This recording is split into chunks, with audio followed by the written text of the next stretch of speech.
Bueno, muy buenos días a todos. Como saben, algunos, estamos repasando, estudiando la Carta a los Gálatas, ¿verdad? Llevamos ya un pequeño recorrido ahí en el capítulo 1 y creo que hoy yo pensaba terminar el capítulo 1, pero eso no va a pasar.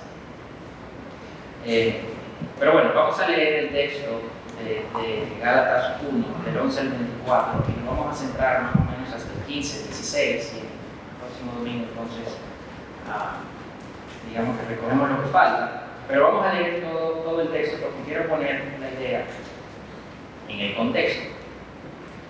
Recordemos que la semana pasada hablábamos de que hay un solo evangelio y que cualquier variación a ese evangelio deja de ser el evangelio. Se puede llamar otro evangelio, pero realmente es otra cosa de otra naturaleza. No debiera llamarse evangelio. Pablo eso lo deja claro en los versículos 6, 7, 8 y 9.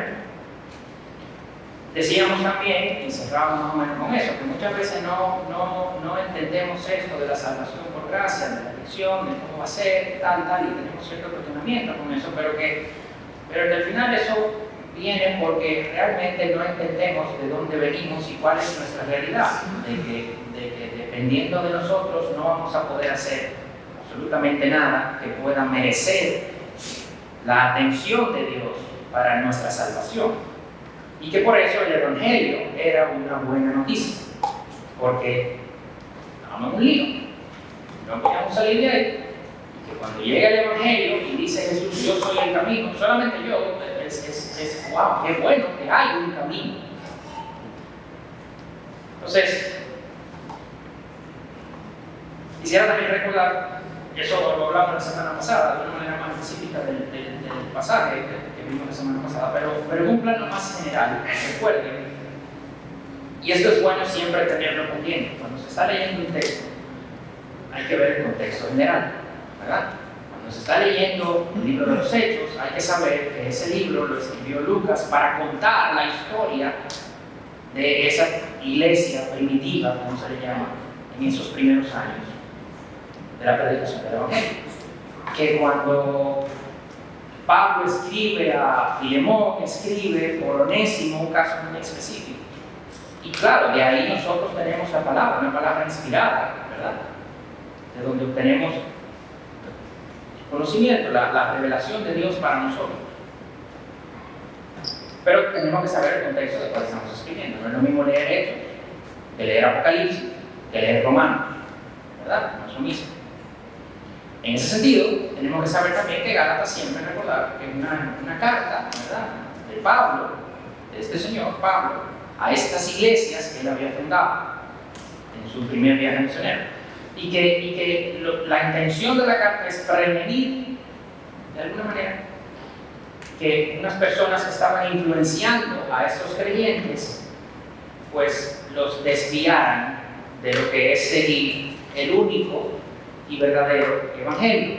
Estas personas, que decíamos que se hacían llamar, no se hacían llamar, pero luego se conocieron como los judaizantes, querían que los gálatas empezaran a obedecer la ley de Dios para salvación. Y estas personas, al parecer, atacaron a la persona de Pablo, ¿verdad? No tanto para descalificar a Pablo, un poco sí, pero más para sobrecalificarse ellos, para llevarse ellos al mismo nivel que Pablo. Y entonces, en esta sección, Pablo empieza a defender, de alguna manera, su apostolado, su mensaje. Recuerden que apóstol significa mensaje. Apóstol es básicamente mensajero. Entonces él empieza a defenderse como mensajero de este mensaje.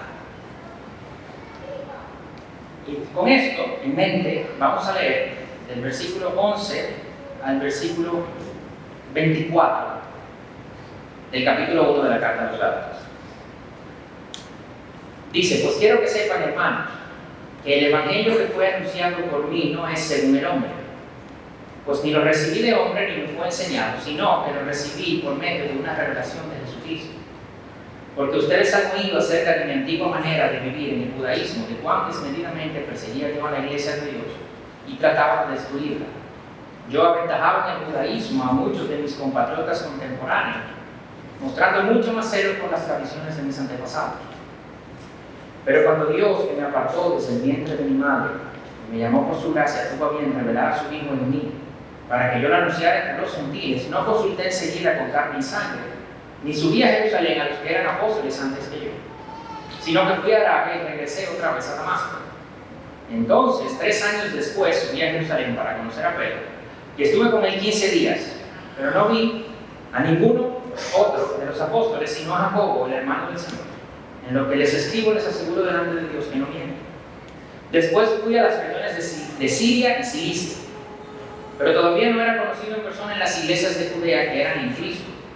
Ellos solo oían decir: el que en otro tiempo nos perseguía, ahora predica la fe que en un tiempo quería destruir, y glorificaban a Dios por causa de mí.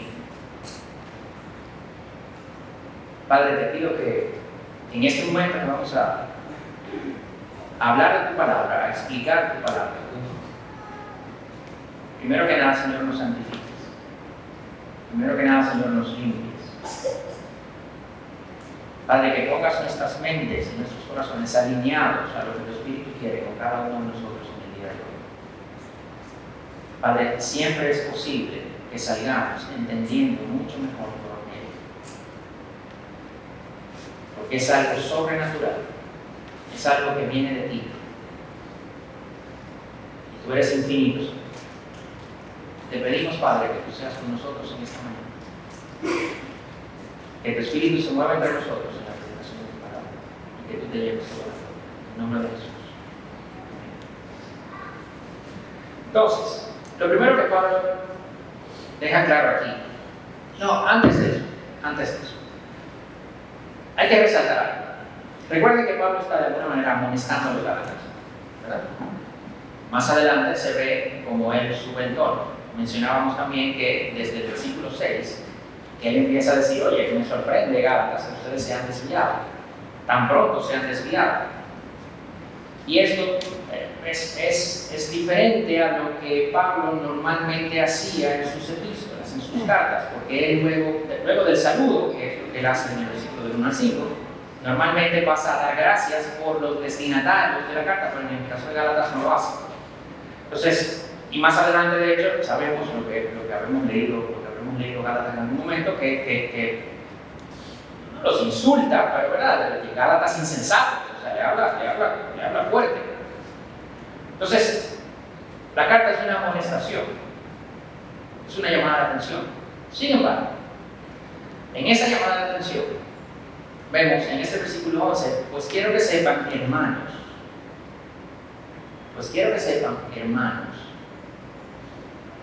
Esta palabra que para los judíos, de hecho, recogía la idea de estos fellow Israelites, estos amigos israelitas, estos que son del grupo nuestro, ¿verdad? De pertenencia. Cuando Pablo le dice hermanos, resalta que en medio de esta situación, el amor de Pablo por los gálatas no ha mermado. De hecho, todo lo contrario. La intensidad de Pablo al escribir esta carta es influenciada por el amor de Pablo a los gálatas. De hecho, más adelante dice que está sufriendo dolores de parto por ellos. O sea, Pablo sufre por lo que les está pasando a los gálatas. ¿Y por qué esto es importante? Porque aquí vemos algo. Esta defensa del apostolado de Pablo, ¿verdad? Este recuento de lo que él hizo, de que esa revelación le llegó a él por medio de Jesucristo y no a través de Pedro ni de Jacobo. Esto no es para Pablo exaltarse. Pablo no se está autoexaltando. Pablo no está defendiendo su reputación. Pablo no está guardando su nombre. No. Pablo no está haciendo eso. Pablo está demostrando un punto necesario en su intento, en su esfuerzo de preservar el evangelio que estos gálatas estaban o habían creído y que probablemente Ojalá no haya sido así, se estaban desviando. Él no está defendiéndose por amor a sí. Él está defendiéndose por amor al Evangelio. Él está defendiéndose por amor a los Gálatas. Y un paréntesis ahí muy rápido, eso es, bueno, llevamos unos cuantos minutos y ya hay una aplicación. Eso no es usual, pero ya hay una aplicación. Incluso, yo diría que aún más, cuando se está molestando un hermano, tenemos que tener eso pendiente. Si lo estamos haciendo por nosotros y no por el hermano, ahí hay un problema. Lo que hacemos, todo lo que hacemos, debe llevarlo a Dios y debe ministrar de alguna manera aquí, o debe ministrar al hermano, edificar su iglesia. Yo trabajo en proyectos de construcción. Yo le digo a la gente, inclusive a los de contabilidad, hay tres factores, ¿verdad?, que definen o que miden el proyecto: tiempo, costo y alcance, ¿verdad? Tiempo, costo y alcance es lo que hay que hacer, el costo es lo que cuesta hacer eso, y el tiempo que se va a hacer eso. Si yo le digo a la gente, inclusive a los de contabilidad, yo le digo, mira, lo que tú estás haciendo, lo que sea que cualquiera esté haciendo en un proyecto de construcción, tiene que saber eso que está haciendo, en qué va a influenciar una de esas tres cosas. Si no, deja de hacerlo. Porque tiempo, costo y alcance, no hay más. Entonces, si lo que tú estás haciendo no me va a influenciar para bien el costo, no me va a mejorar el tiempo, no me va a mejorar la calidad o definir mejor el alcance, pues deja de hacerlo. ¿Ya? Y luego hablar con tu superior a ver cuál es el problema ahí, o qué es lo que tú no estás entendiendo. Y así mismo aquí, esa amonestación es para la gloria de Dios y es para edificación de su iglesia, para administración del cuerpo de Cristo. Si lo que estás haciendo no es para ninguna otra cosa, pues mira, deja de hacerlo.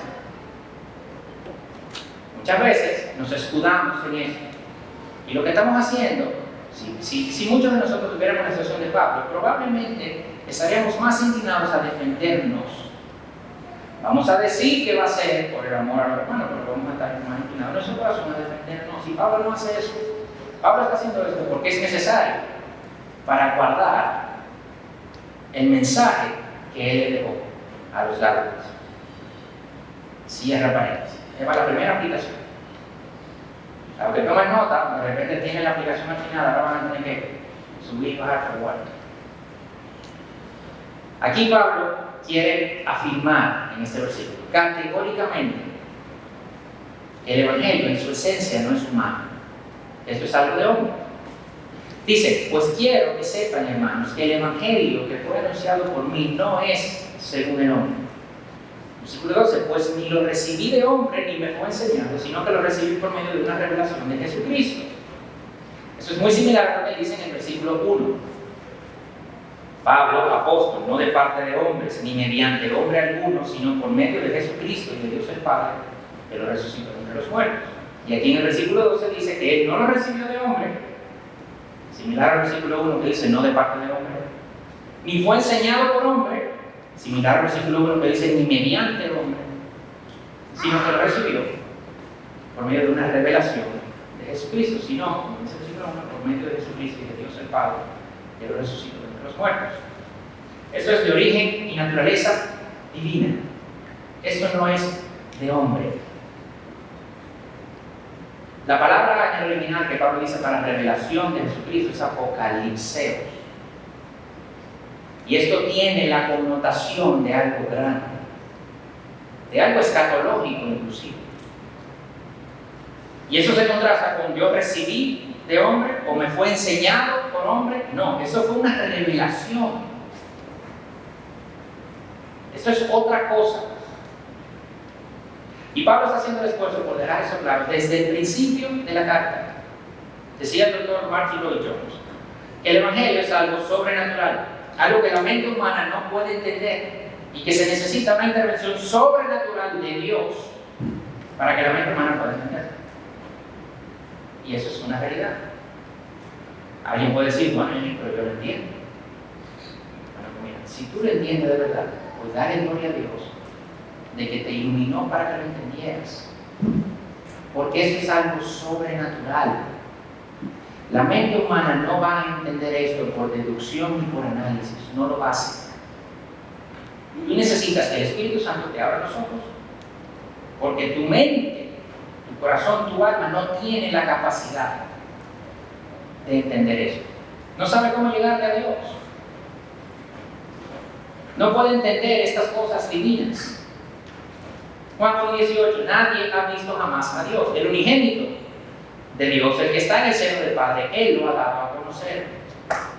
Nosotros no podemos llegar allá. Dios tiene que venir. Juan 6:46. No es que alguien haya visto al Padre, sino aquel que viene de Dios. Él ha visto al Padre. Entonces, si esto es algo divino, esto no es algo de hombre, esto es algo que bajó de allá arriba y nos fue dado, ¿cómo es que alguien se puede atrever a cambiar? Solo es Cristo quien puede definir este evangelio. Y si lo hizo, y eso que Él definió se lo reveló a los apóstoles. Y los apóstoles lo han pasado, y ahora lo tenemos nosotros, así como Cristo lo reveló en la palabra. Entonces no podemos cambiar. Si alguien viene a querer cambiar, va a decir, no, espérate, pero es que eso, la respuesta natural es, tú no sabes de lo que estás hablando. No puedes hablar de eso. Eso como que me inviten a mí, ¿verdad?, a dar una conferencia de, no sé, arte. Yo no tengo idea. Entonces yo no sé de qué estoy hablando. Yo he ido hacia el museo y me paro enfrente, yo veo a la gente así como perdida en la imagen. Y de verdad, a mí me sorprende mucho la imagen. Hay cosas que son mucho disparates, pero hay cosas que son bonitas. Pero a mí me sorprende lo bonito de la imagen, pero ¿sabes qué? Me sorprende también la gente. Pero yo no puedo decir, pero ¿qué será lo que él está viendo que tiene esa cara? Y yo. Entonces como que me llenan, yo no sé de qué estoy hablando. Y de hecho el ejemplo se queda corto porque esto es de una naturaleza sobrenatural. La pintura es una naturaleza natural. Entonces, si esto es así, el atreverse a cambiar el evangelio se va de nuestras manos. Es algo que no tenemos las herramientas para poder hacerlo. Solo podemos hablar de lo que Jesús nos revela. Lo que Él reveló es lo que está escrito en su palabra. Es lo que Él le reveló a Pablo, a los demás apóstoles, por separado, de hecho. Entonces, habiendo Pablo establecido esta premisa de que ese evangelio es único, es de origen divino, Pablo empieza su justificación o explicación de cómo lo recibió. El versículo 13 en adelante, y de hecho esto termina en el capítulo 2, mucho más adelante. Vamos a ver aquí los próximos versículos nada más. Y él empieza hablando de dónde Dios lo sacó. Recuerden, Pablo está defendiéndose de unas acusaciones que los judaizantes hicieron contra él, ¿verdad? Aparentemente, él había recibido su mensaje de parte de los apóstoles, igual que ellos, ¿no? Y que por eso tenían básicamente la misma autoridad, y que podían ellos venir a modificar o a complementar el mensaje que Pablo les había dejado. Entonces, esta gente quería hacerlos a ellos cumplir la ley. ¿Y por dónde Pablo empieza? Por su historia. ¿Y cuál es la historia de Pablo? Que eso de cumplir la ley, como se dice en inglés, been there, done that. Ya yo lo hice, ya yo vengo de ahí. Versículo 13 y 14. Porque ustedes han oído acerca de mí, de mi antigua manera de vivir en el judaísmo, de cuán desmedidamente perseguía yo a la iglesia de Dios y trataba de destruirla. Yo aventajaba en el judaísmo a muchos de mis compatriotas contemporáneos, mostrando mucho más celo por las tradiciones de mis antepasados. Lo que estos judaizantes quieren que los gálatas hagan, Pablo dice, oye, lo primero es, ya yo eso lo hice. Ya yo sé. Ellos quieren hablar de la ley. Yo hablo mejor de la ley que ellos. Ellos quieren hacer cumplir la ley. Yo la cumplía mejor que ellos. Yo aventajaba a muchos de mis compatriotas contemporáneos en el celo de las tradiciones de mis antepasados. Quieren convencer a ustedes de que el Evangelio es por la ley. No, ya yo estuve ahí. Lo primero es que si lo quieren cambiar, sean anatemas. Eso es lo primero, vamos a dejarlo claro. ¿Verdad? Aquí no estamos argumentando. Ahora, Gálatas, ya yo fui y vine. Hay una expresión en dominicano, no sé qué se usa, cuando tú ibas yo venía. O sea, como que yo te llevo esa ventaja. Yo tenía un gran celo por esas tradiciones, no por la palabra de Dios. No por hacer la voluntad de Dios expresada en la ley de Moisés, dada directamente de Dios a Moisés, no. Yo tenía un celo. ¿Por qué? Por las tradiciones de mis antepasados. Y eso es importante que nos detengamos aquí unos minutos. Porque decíamos el domingo pasado que la iglesia se puede desviar muy fácilmente por cosas muy sutiles, por cosas que no nos damos cuenta. Y aquí vemos una manera en la que la iglesia se puede desviar. Y yo quisiera sentarnos aquí un momentito para completar o expandir esa idea. ¿Cuáles eran las tradiciones de sus antepasados? Pablo dice, ¿verdad? Yo seguía las tradiciones de mis antepasados. Bueno, lo que él le había enseñado, ¿no? De hecho, la idea es eso, las tradiciones de mis antepasados, my forefathers. O sea, en inglés se dice forefathers, que se parece mucho más a lo que dice el griego. Cosas de mis padres, básicamente. ¿Y esto qué era? Bueno, pues, la ley, ¿verdad? La Torá, los primeros 5 libros de la Biblia, el Pentateuco, Génesis, Éxodo, Levítico, Números, Deuteronomio. A eso se refería con la Torá, con la ley. Luego están también los profetas y los otros libros, pero la ley. Pero luego hubo una interpretación de esto que se pasaba de manera oral. Y los fariseos, ¿verdad? Los escribas y los estudiosos, pues leían entonces la ley, la interpretaban y la enseñaban. Entonces ahora está la ley, que fue lo dado directamente por Dios, y ahora está la tradición oral. Hay una capa entre tú y lo que Dios dio. Con el tiempo, estas tradiciones se recogieron en lo que se conoce como el Mishnah y luego en el Talmud, que hay de hecho varias versiones del Talmud. Pero todavía para el tiempo de Pablo no se había recogido por escrito, era una tradición oral. Estas cosas que les enseñaron sus padres, los que vinieron antes de él. Esta gente tenía la fuente, tenía la ley de Dios, que Dios se la dio a Moisés, y la tenía muy bien preservada, tan bien preservada que hoy todavía nosotros la tenemos. Pero en el tiempo se desviaron, y cada vez se desviaron más. Eso, la idea aquí es como un avión, ¿verdad? Que despega y su llegada está a 1000 kilómetros de distancia. Su destino es a 1000 kilómetros de distancia. Entonces él despega, ¿verdad? Y desde que sale del aeropuerto se desvía 1 grado. 1 grado es nada. A los 10 kilómetros recorridos en esa desviación de 1 grado, él está a 200 metros de la línea que él debió haber seguido para llegar a su destino. Pero a los 800 kilómetros de haber recorrido, él está a casi 15 kilómetros de distancia de la línea que debió haber seguido para llegar a donde iba. Entonces, esa desviación de 1 grado en la distancia, en el tiempo, se hace muy grande, muy representativo. Alguien pudiera decir, sí, Yannick, pero vamos a ver, esta gente no es que se había desviado 1 grado. O sea, Pablo andaba matando cristianos. Ya, vamos a decir eso desde otro punto de vista.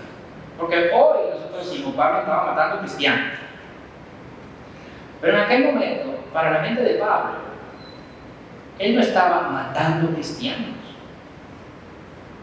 Él estaba manifestando celo por Dios. Para él lo estaba haciendo bien. Para él lo estaba haciendo bien. inclusive podía usar la palabra para justificar lo que estaba haciendo. ¿Cómo es posible? Sí lo puedo hacer, claro que sí. En esa desviación de un grado, que después se convierte en un montón, él va a la palabra y puede justificar lo que está haciendo. ¿Y dónde tuvo eso? Bueno, vamos ahí al número 25. ¿Qué pasó en el número 25? Los israelitas se empiezan a juntar con los moabitas, ¿verdad? Y las mujeres moabitas empiezan a seducir a los hombres israelitas. Luego más adelante, no lo vemos el número, pero luego más adelante vemos que, creo que fue Balaam, que no quería hacer la maldición, pero entonces lo que dijo fue, oye no, sedúcelo de esta manera, porque la maldición yo no voy a hacer, pero ellos caen solos. Y los israelitas empezaron a hacer cosas atroces, ¿verdad? De idolatría, junto con los moabitas. Entonces Dios dice, no, esto no puede ser. Y le dice a Moisés que entre ustedes mismos todos vayan a matar a los jefes de sus familias y de sus tribus. 24,000 personas murieron. ¿Eso qué tiene que ver con Pablo? Bueno, porque Finés, nieto de Aarón, hace lo siguiente. Un israelita se llamaba Zimri, en un acto de declaración de rebeldía grotesca, en medio de la matanza de 24,000 personas, por estar juntándose con mujeres moabitas, por usar un eufemismo, él coge a una mujer moabita a los ojos de Moisés y de toda la congregación y entra en su tienda con ella. O sea, hay 24,000 personas muertas. La gente está llorando en la puerta del templo. Y él coge a esa mujer y dice, ¿y qué hace Finés? Finés coge una lanza, entra en la tienda y lo mata a él y a ella. Y Dios dice que Finés demostró su celo por mí. ¿Y Pablo qué está haciendo? Sí, lo que hizo Finés. Pablo está haciendo lo que hizo Finés. Pablo está haciendo lo que hizo Elías. ¿Qué hizo Elías? Había 450 profetas de Baal que estaban burlándose de Dios prácticamente. Y Elías dice, ok, vamos a ver. Y viene un showdown, ¿verdad? Un duelo entre Dios y nada. Evidentemente gana Dios. ¿Y qué pasa después? Que Elías degolló a 450 profetas de Baal. Entonces, cuando el libro de los Hechos dice que Pablo andaba como un perro rabioso detrás de la iglesia, imagínense por favor la escena de Finés, imagínense por favor la escena de Elías degollando 450 gente. Perro rabioso le queda poco. Perro rabioso le queda poco. Entonces tú dices, Pablo podía justificar lo que estaba haciendo. Mal justificado, sí, pero eso lo sabemos ahora. ¿Y por qué yo digo esto? Porque esto pudiera pasarnos a nosotros. Esas desviaciones sutiles pueden llevarnos aquí. Alguien puede decir, bueno, pero eso no nos va a pasar. Porque mira, tú estás predicando la palabra, tú estás predicando el evangelio, tú siempre vas a hacer eso. Yo te voy a decir, Dios me guarde de hacer otra cosa. Pero yo no soy inspirado. Lo que yo digo no es palabra de Dios. En Hechos, Lucas dice que la gente de Berea era más noble que los de Tesalónica. Porque lo que Pablo les predicaba, ellos cogían y iban a las escrituras a ver si esto era verdad. Pablo no sufría por eso. ¿A dónde quiero llegar? Nada sustituye el estudio personal de la palabra de Dios. Nada lo sustituye. Si tu dieta espiritual no incluye el estudio personal de la palabra de Dios, la lectura, la meditación, la oración en la palabra, no te estás alimentando bien. Esto no es leer devocionales. El devocional, que es bueno, no digo que no, pero el devocional es algo que alguien ya masticó. No digo que sea malo,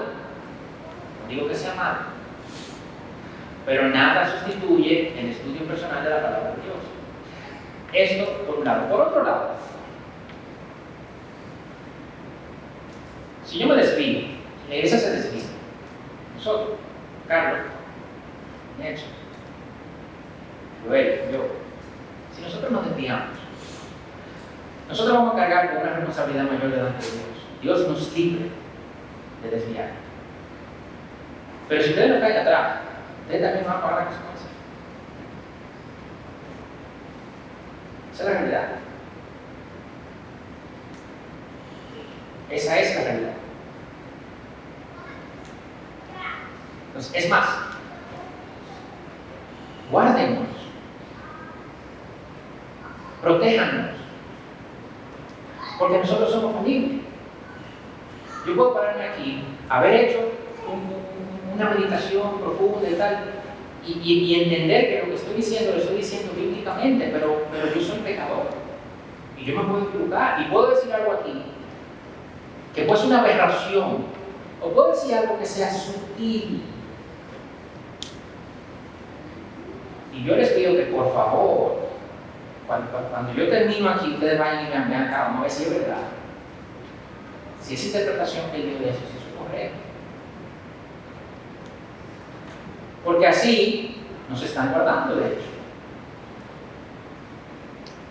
A ver, Mateo 15, 1:3 dice: entonces se acercaron a Jesús algunos escribas y fariseos de Jerusalén diciendo: ¿por qué tus discípulos quebrantan la tradición de los ancianos, pues no se lavan las manos cuando comen pan? Jesús les preguntó: ¿por qué también quebrantan ustedes el mandamiento de Dios a causa de su tradición?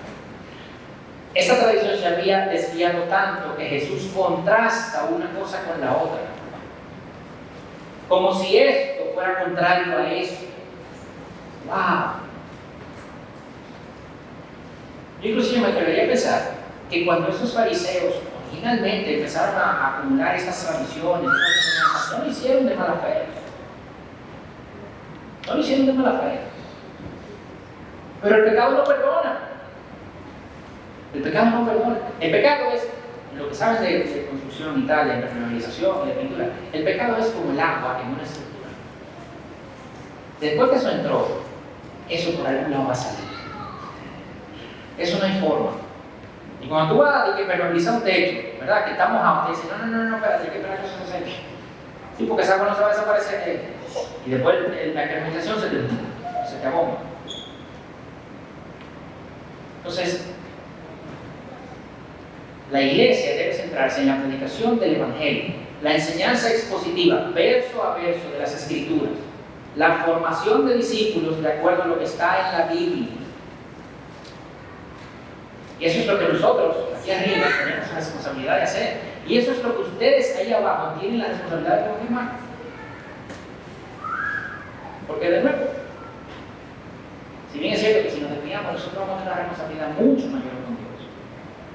Pero ustedes también van a llevar consecuencias. Nada sustituye, nada, el estudio de la palabra. Porque yo, que estoy aquí arriba, pueda leer la palabra, no soy ni más inteligente, ni más sabio, ni más tal, ni ustedes, porque lo que yo entiendo de aquí, me lo revela el Espíritu Santo, que también está en cada uno de ustedes creyentes. Entonces, lo que el Espíritu Santo me revela a mí, se lo puede revelar a ustedes también.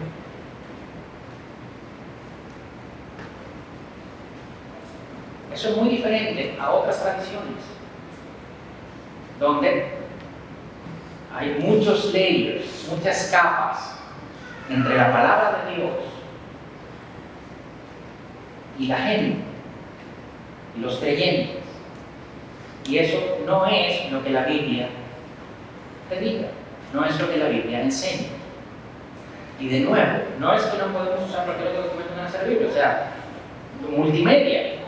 Yo mismo tengo muchos comentarios, tengo devocionales, oigo otras prédicas.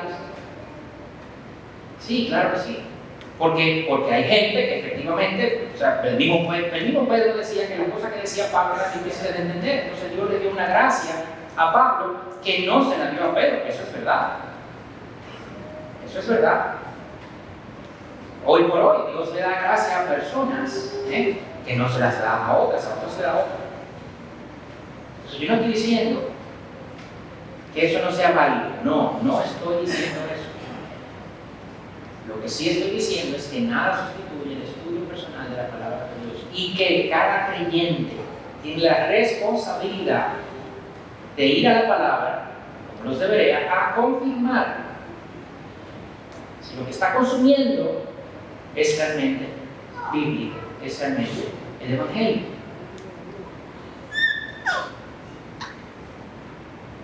Entonces, dicho todo eso, volviendo a Pablo estaba en un momento de su vida siguiendo esas tradiciones por lo que a él le habían enseñado. ¿Ok? Estaba muy alejado de la verdad bíblica y estaba muy mantenido, muy sumido en su pecado.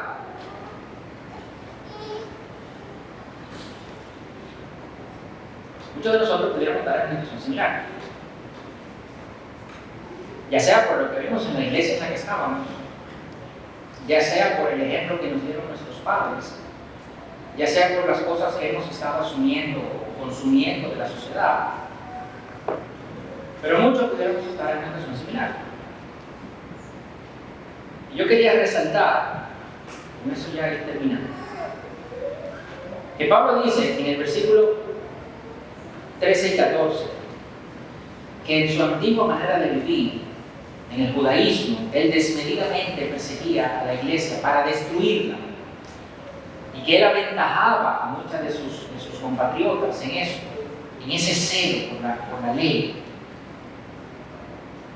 Pero el versículo 15 dice: pero cuando Dios, que me apartó desde el vientre de mi madre y me llamó por su gracia, tuvo a bien revelar a su Hijo en mí. Oigan qué hermoso esto. Pero cuando Dios, que me apartó desde el vientre de mi madre y me llamó por su gracia, tuvo a bien revelar a su Hijo en mí. ¿Qué vemos aquí? La gracia de Dios en el llamado Pablo. ¿Qué tenía Pablo bueno para que lo llamaran? Absolutamente nada. Él lo acaba de decir. Él hasta perseguía a los cristianos, los mataba. Y yo quisiera resaltar dos cosas aquí, rápidamente. Primero, la elección no depende de nada en ti.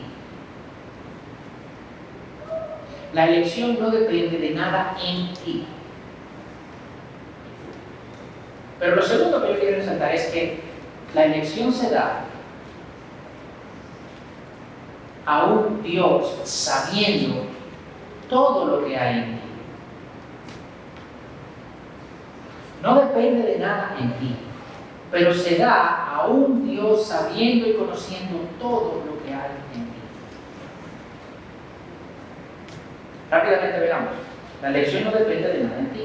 Esta es una de las grandes diferencias entre el cristianismo y creo que todas las demás religiones. Pablo, pecador, perseguía, mataba a cristianos. Después, Dios lo llama y ya. Pablo estaba persiguiendo cristianos, iba en el camino de Damasco, persiguiendo cristianos para matarlos, y Dios lo llama y ya. Después de ser llamado, esto es, después de ser materializada su elección, su regeneración, pagada su deuda, salvado de la condenación, garantizada su vida eterna, entonces,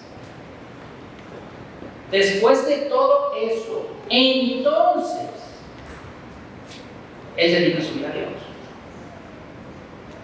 No es al revés. En el cristianismo se obtiene primero y se hace después. En todas las demás religiones tienes que hacer para obtener. En el cristianismo no. De alguna manera u otra, en otras religiones se puede escalar al cielo y alcanzar a Dios. En el cristianismo esto no es así. Dios tiene que bajar para que nosotros podamos subir. En el mejor de los casos, en otras religiones, el Dios baja para ser ejemplo. Porque hay otras religiones que tienen que Dios baja, sí, pero baja para ser ejemplo, para mostrarnos el camino. Pero el cristianismo es la única en la que Dios baja para recorrer Él mismo el camino que nosotros debimos haber recorrido. Eso es totalmente diferente. Desde un punto de vista humano, tiene sentido que algo debiéramos poder hacer nosotros para salvarnos. O sea, no, porque eso no tiene sentido. ¿Cómo que no hagamos nada ya somos salvos? Ya. Pues sí. Si es Luis decía, el cristianismo tiene que ser divino, porque ningún hombre se hubiera inventado algo así. Obligatoriamente tiene que ser divino. Por eso dice 1 Corintios 1:18, porque la palabra de la cruz es necedad para los que se pierden, pero para los que se salvan, esto es para nosotros, es el poder de Dios.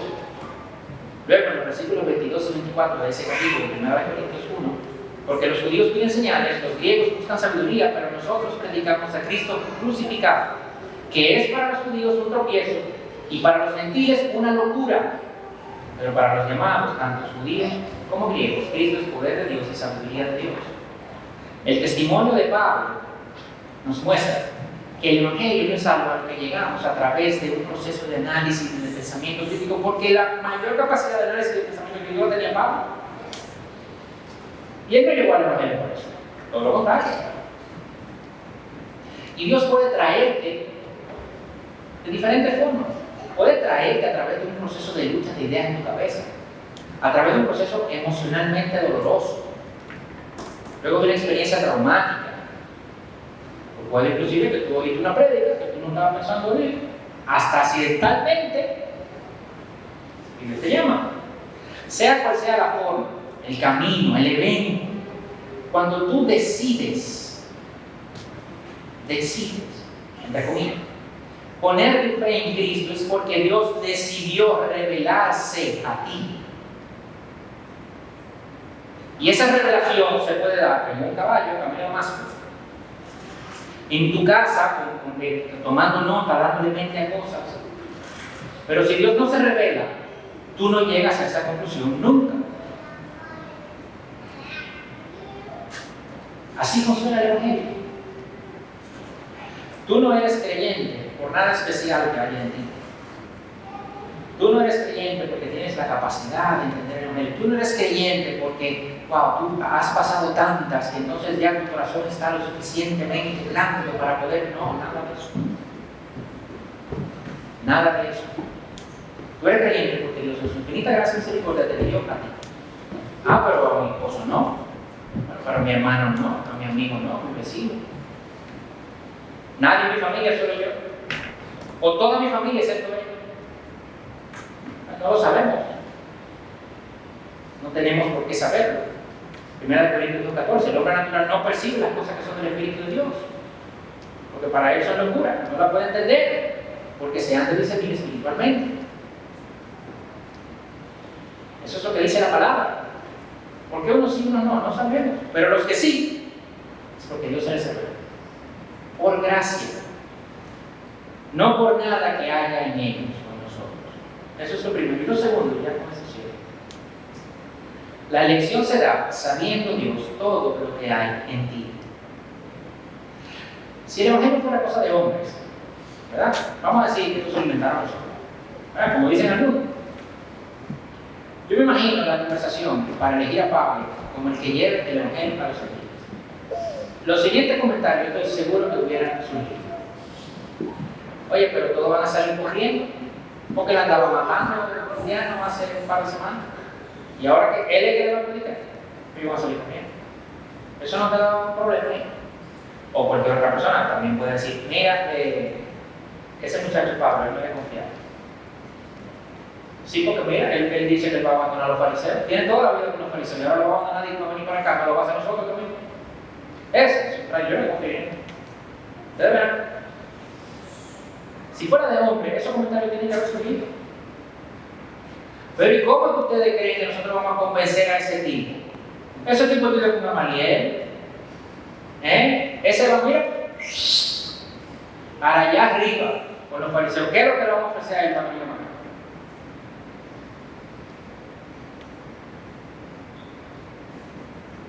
Pero el Evangelio no es de hombre.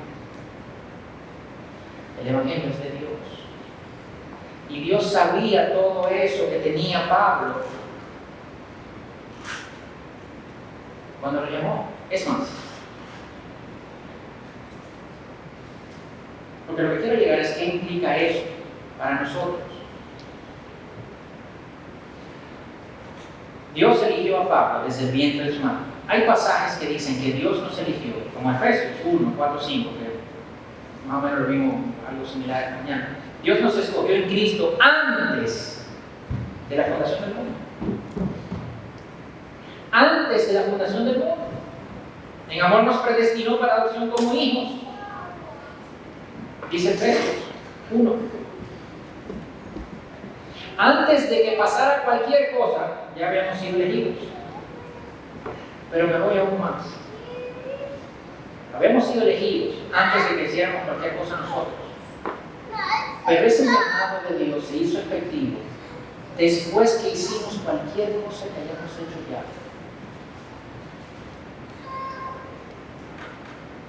Piensen en ese momento.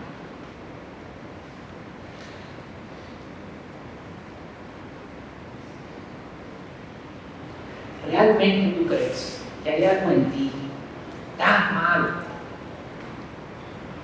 tan dañado, que Dios no se va a compadecer? ¿De verdad?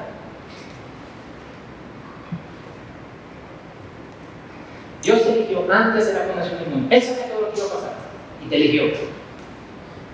Pero para confirmar eso, para darle más fuerza a eso, pues tú puedes decir, sí, pero mira, yo después hice una serie de cosas, pero yo creo que tal Dios se sorprende. No. Primero, Dios sabía porque es omnisciente. Pero segundo, después que lo hiciste, es más, después que lo sigues haciendo, Dios efectúa, hace efectivo, materializa ese llamado. A pesar de todo eso, nada que haya en nosotros, en nuestra historia, en nuestra mente, en nuestro registro, es mayor que lo que Cristo hizo en la cruz. Nada. No, pero yo no di la talla. No permita que Satanás te engañe, no permita que el pecado te engañe. No hay pecado tan horrible que Dios no haya perdonado en esa cruz. Porque ese castigo fue tan grande que va a cubrir nuestro pecado. Y Dios se complació tanto con el Hijo que se olvida de ese pecado tuyo, se olvida de ese trauma, se olvida de eso que viviste, de esa experiencia tan terrible.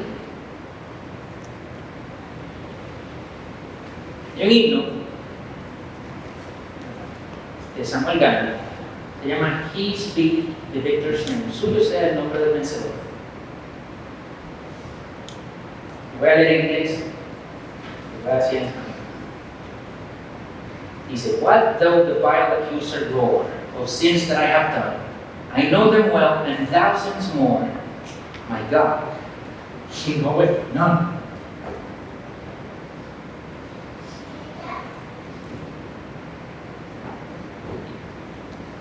¿Qué importa si el vil acusador ruge por los pecados que he cometido yo?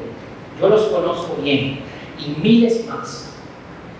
Mi Dios, Él no sabe de ninguno. My sin is cast into the sea of God's forgotten memory. No more to haunt accusing me, for Christ has lived and died for me. Mi pecado es arrojado al mar de la memoria olvidada de Dios, ya no para acecharme acusadoramente, porque Cristo vivió y murió por mí. Eso que cualquier cosa que sea, que te hace tener la cabeza baja, cualquier problema, cualquier situación familiar, pero que yo no doy la talla, pero que yo no puedo resolver, pero que me da vergüenza, pero que cómo yo salgo con esto, pero es que si se enteran,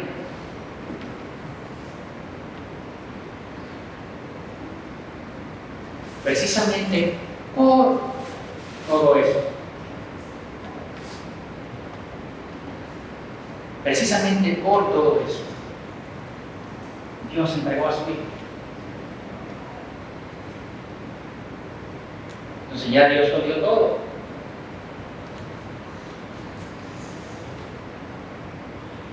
Se dio a sí mismo. Confía en Dios. Deja a Él. Arrepiente. No. Él no conoce ningún pecado tuyo ya. Cuando tú le vayas a contar, sí, Dios dice, ¿tú qué me estás hablando? No, pero que tú, ¿qué? ¿Que tú qué? No, tú no. Cristo.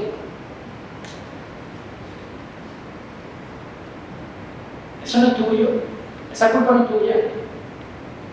Eso lo asumió Él. No me ofendas.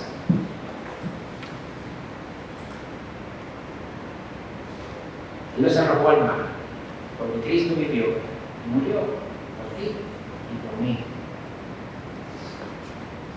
En la peor situación de nuestra vida, en la peor situación de la vida de Pablo, entre el versículo 15.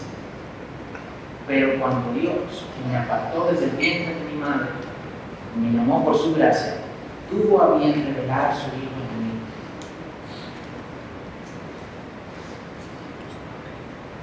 Vamos a ver.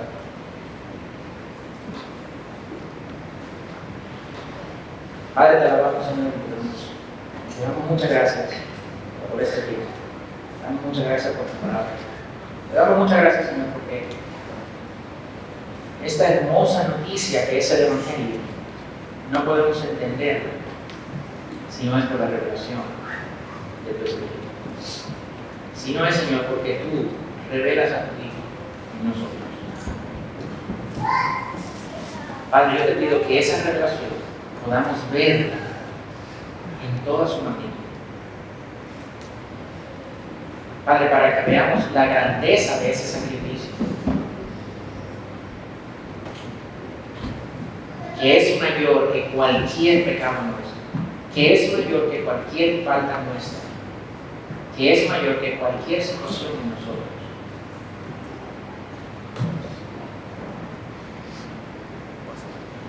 Padre, que te veamos en tu grandeza, porque eso hace ver pequeño cualquier otra cosa. Gracias por tu gracia, gracias por tu amor. En el nombre de Jesús.